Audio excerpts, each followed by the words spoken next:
Across all infrastructure sectors, water, energy, transport and social services, governments face an ever-growing dilemma. Traditional public procurement falls short of bridging the gap between available public finances and infrastructure development needs, both in advanced and developing countries. However, there is a way out. Public-private partnerships. Let's illustrate this with a concrete example. Imagine you have just taken office as a public decision maker. The first thing you would like to improve is the municipal drinking water provision, which has been neglected in the past due to the enormous task that it presents: building and efficiently managing the municipal water and sewage infrastructure.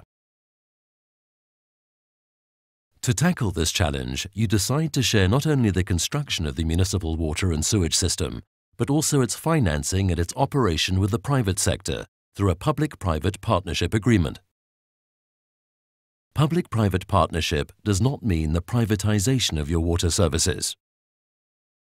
In a PPP, the state continues to be the owner of the water infrastructure and accountable for the provision of good drinking water to the people. With the PPP approach, your government sets the stage and drafts a first plan. You then launch a competitive tender to identify the best offer from a private partner who will finance, design, build, operate, and maintain the project. Your private partner recovers his initial investment through service fees paid by the government or by the users directly. Your role is to supervise the public service provision in the best interest of your citizens. The public-private partnership approach lets you plan your project over its entire life cycle, optimizing the use of available resources. With this approach, you tap the strengths of the private sector that knows better how to first attract and invest capital, how to avoid cost overruns, and lastly, how best to operate.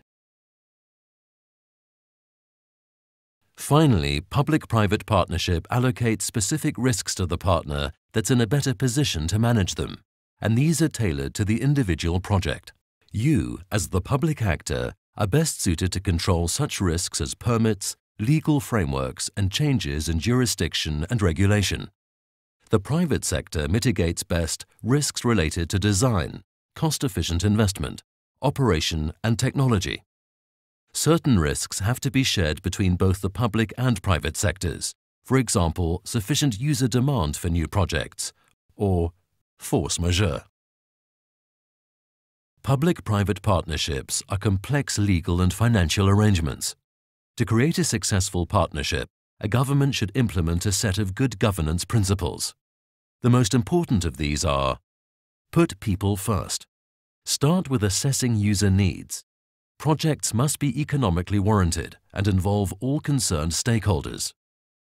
A competent and stable government partner is required to build administrative capacity for effectively negotiating and managing long-term collaborations with the private sector, to put in place adequate legal frameworks and regulations, and ensure transparent procurement policies. Assess all risks from the outset and allocate them appropriately between the public and the private sectors.